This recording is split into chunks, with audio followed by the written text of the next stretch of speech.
দাদুর সাথে তোমাদের কিন্তু দেখা করে দিলাম। আর দাদু কিন্তু এখন মোটামুটি সুস্থ। আর এই যে মামা, তোমরা সবাই বলো যে মামাকে দেখি না, মামিকে দেখি না, এই যে মামাকে দেখি না। মামা সেই দিন থেকে মানে পুরো দাদুর সাথে রয়েছে। ওয়াকার নিয়ে তো দাদু একটু হেঁটেছে।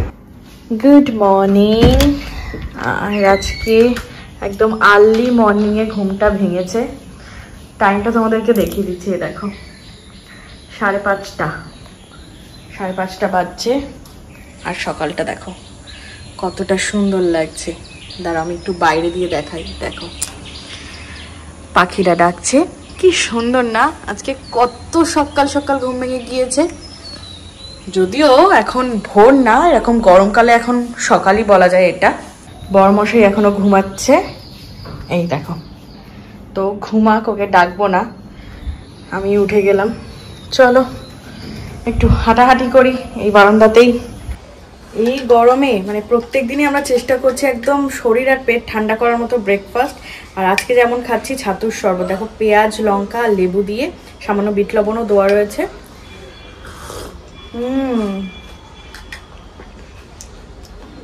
একটু পাতলা করে বানিয়েছি, দারুণ লাগছে। ছাতুর শরবত না অনেকে চিনি দিয়ে খায়, ওটা হচ্ছে মিষ্টি ছাতুর শরবত বা গুড় দিয়ে খায়, কিন্তু আমার না এই পেঁয়াজ লঙ্কা দিয়ে খেতে না বেশি ভালো লাগে। একটু ঝাল ঝাল, লেবুর একটু টক টক, খুব ভালো লাগে।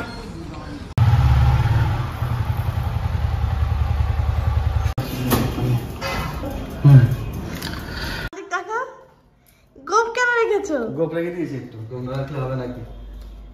গোপ রাখলে কাকু কাকু লাগছে। আরে না, আবার ঠিক হয়ে যাবে দুদিনের মধ্যে। বন্ধুরা তোমরা কমেন্ট করে বলো এই গোপ ফ্রেঞ্চ কাটলারিতে কি লাগছে। চাল বারন্ত ছিল, তার জন্য কবির গতদিন চাল নিয়ে এসেছে। তবে এই চালের কোয়ালিটি আলাদা লাগছে। দুটোই ওই মিনি কিট, বাট দুটোই আলাদা, সেজন্য একেবারে মিক্স হওয়ার থেকে আজকের জন্য আলাদা করে নিই। এবারে এইটা ওকে ভেবে নেবো। আর আজকেও কিন্তু আমাদের এক বেলারই রান্না বান্না হবে।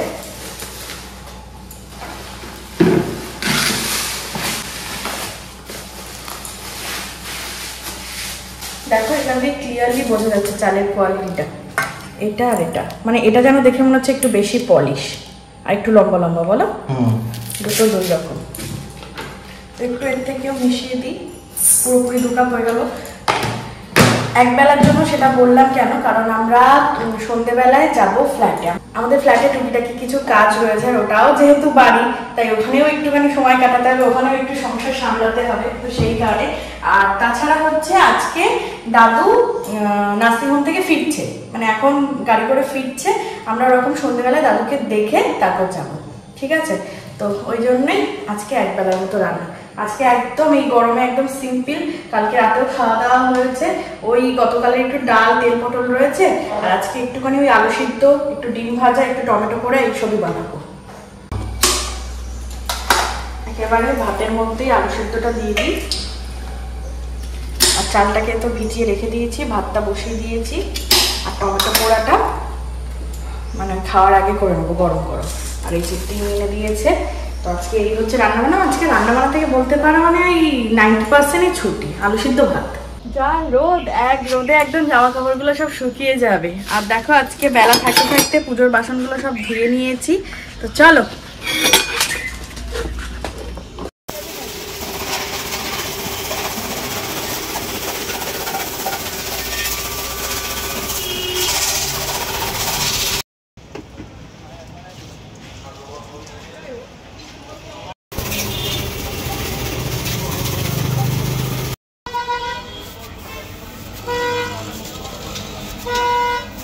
আবারও নেট কিনে নিয়ে আসতে হলো। এইটুকু ফাঁকা আছে, মানে এতটা সব ব্লক করে দিয়েছি, তারপরেও এখান থেকে বেয়ে উঠে লাফ মেরে চলে যাচ্ছে।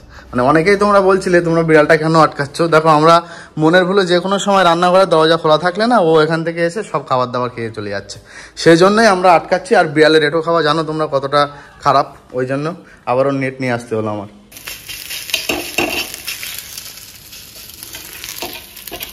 আজকের মতো সিম্পল খাবার অনেকদিন বাদে আজকে আমরা দুপুরে খাচ্ছি, বলো। আলু সিদ্ধ, টমেটো পোড়া, ডিম ভুজিয়া, গন্ধরাজ লেবু, পেঁয়াজ, শসা, লঙ্কা সবকিছু দিয়ে অনেক রকম আইটেম, কিন্তু সিম্পল হলেও। আর এটাই মানে শান্তির খাবার যাকে বলা হয়। গরমে কোনো অসুবিধা হবে না এগুলো না। আর কালকে ডাল ছিল, একটু গরম করে নিয়েছি। ডালটা দিয়ে আলু মাখাটা খেয়ে নাও। চলো খাওয়া দাওয়া করে নিই আমরা তাহলে। অলমোস্ট এখন প্রায় 6:30 পৌনে 7টা বাজছে। আর এই দেখো আমি সব জামা কাপড়গুলো গুছিয়ে নিয়েছি, এই ব্যাগটাও নিয়ে নিয়েছি, এর মধ্যে সমস্ত জামা কাপড়গুলো রয়েছে। আর ওই ব্যাগটার মধ্যে এবারে ল্যাপটপ, আমাদের চার্জার, ক্যামেরা, ট্রাইপড এগুলো নেওয়া হবে, আর এই জামা কাপড়গুলো ঢোকানো হবে। ব্যাস এই দুটো ব্যাগই হচ্ছে, এক্সেস আর ব্যাগ হচ্ছে না, কারণ খাবার দাবার তো আর কিছু নিয়ে যাচ্ছি না। আর তুমি এটাই পরে চলে যাবে? আমিও ড্রেস পরে নিয়েছি, জাস্ট এবার একটুখানি রেডি হয়ে নেব, বেরিয়ে পড়বো।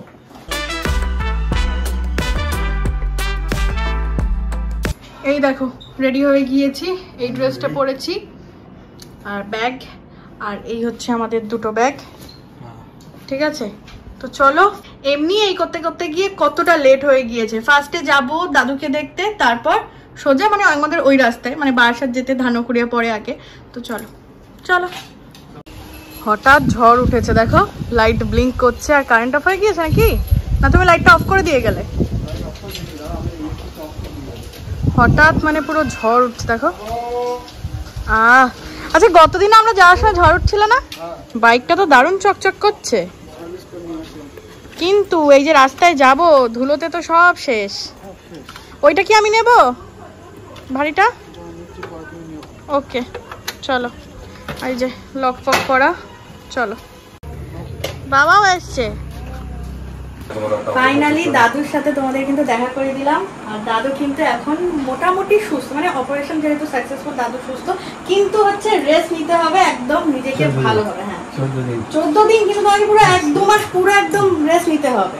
ঠিক আছে, এখন মোটামুটি আমি সবকিছু ঠিক আছে, কিন্তু ওই বসে বসে শুয়ে শুয়ে এগুলো করতে হবে। যত দাদু ভালো রেস্ট নেবে তত হচ্ছে পরে আরো বেশি সুস্থ থাকবে। আর কি ভালো, হ্যাঁ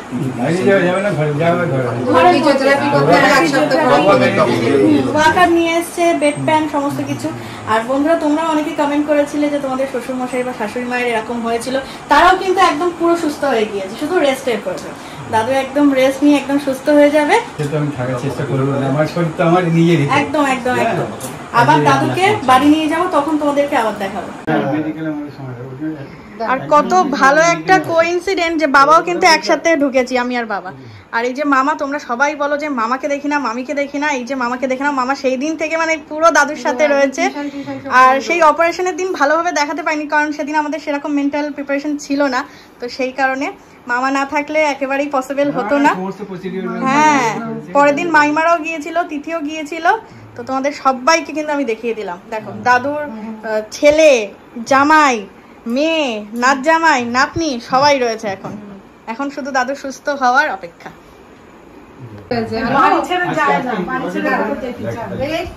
এই যে এই হচ্ছে দাদুর ওয়াকার, এইটাতে করে মানে সাপোর্টটা ভালো পাবে। ও চাকা সিস্টেম রয়েছে, হ্যাঁ। আর মা আজকে এখানে থাকবে, তোমাদেরকে আমি সবটাই দেখিয়ে দিলাম। একটু হেঁটেছে ওয়াকার নিয়ে, তো দাদু একটু হেঁটেছে মানে ভালো। হ্যাঁ, এবং যত হাঁটবে তত ফ্লেক্সিবল হবে। হ্যাঁ এই যে আমি হাঁটতে পারছি। হ্যাঁ, আর যেদিন ভেঙে গিয়েছিল একটু দাঁড়ালেই মারাত্মক যন্ত্রণা হচ্ছিল, আজকে দিব্যি দাঁড়ালো, 2-1 পা হাঁটলো, বুঝতে পারছিস? এবার ওটা আগামী দিন আরেকটু বেশি হাঁটবে, তারপর একদিন আসবে ওয়াকার ছাড়াই এমনি হাঁটবে। ইয়াং এর মতো। হ্যাঁ একদম একদম, এত ভালো জায়গা থেকে সবকিছু করা হয়েছে। না দাদু বলছে ওখানকার এরা পরিষেবা খুব ভালো, আর সব দাদু দাদু করে নাকি বিরাট পিছনে লেগে। হ্যাঁ দাদু দাদুকে যখন রিলিজ করে নিয়ে আসছি, ওখানে যে কজন আর কি নার্সিং স্টাফ ছিল ইয়াং, হ্যাঁ হ্যাঁ হ্যাঁ 10 জন ধীরে ধরে বলছে দাদু ভালো থেকো, দাদু তোমাকে মিস করব।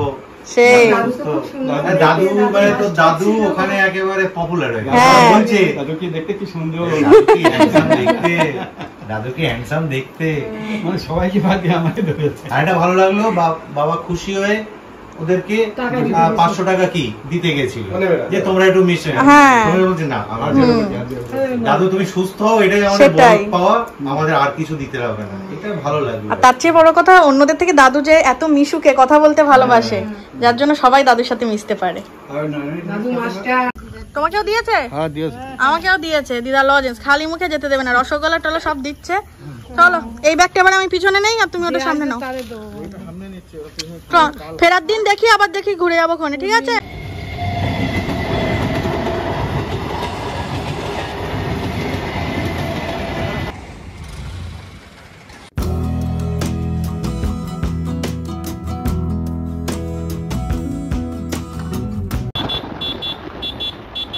যে আমরা বারাসাত থেকে মধ্যমগ্রাম চলে আসি তার কারণ হচ্ছে অনেক দ্বারাও ছিল, আর এখান থেকে তন্দুর নেওয়া হচ্ছিল। তারপর দেখো এখান থেকে মটকা কুলফি, মানে আমরা খাবার দাবার সবকিছু প্যাক করে তাই বাড়ি নিয়ে ঢুকবো, মানে ফ্ল্যাটে গিয়ে তাই ঢুকবো।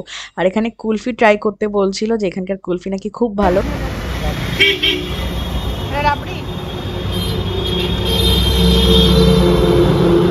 শুধু উপরে ফ্লেভারটা আলাদা, আমি এক হাত দিয়ে খেতে পারবো না। ভালো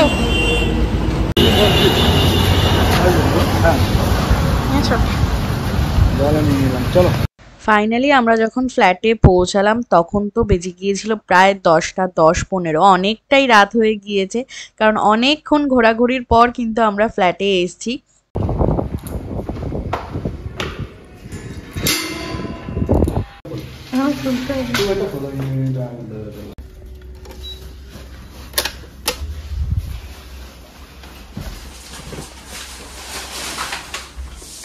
এই দেখ কি হয়েছে, দেখো এটা কি করে হলো, আমি তো পুরো ঝাঁপ দিয়ে এসে। মানে সব থেকে ভালো ব্যাপার যেটা, এসিটা একদম ভালো চলছে। মানে এর আগের দিন কি হয়েছিল, এসিটা একদমই ভালো চলছিল না, একদম ঘর চিল হয়ে গিয়েছে।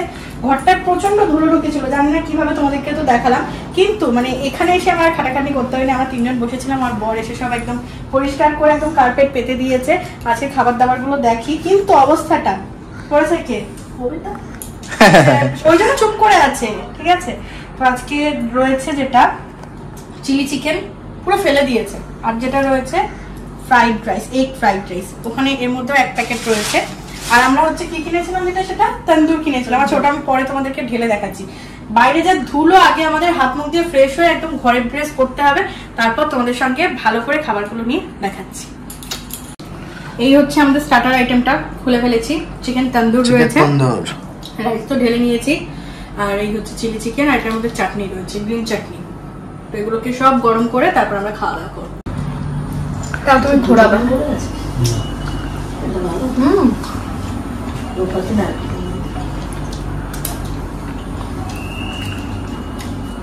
নতুন একটা দোকান থেকে এই ফ্রাইড রাইস আর চিলি চিকেনটা আমরা নিয়েছিলাম। প্রথমে ভাবছিলাম কেমন হবে, 2 প্লেটেই দেখো এতটা কোয়ান্টিটি হয়েছে, আর খেতে কিন্তু সত্যিই টেস্টি ছিল, সত্যিই ভালো ছিল, আর দাম একদম রিজনেবল ছিল। চলো ডিনার করতে করতে আজকের এই ব্লগটাকে এন্ড করছি। সবাই ভালো থেকো, সুস্থ থেকো, গুড নাইট।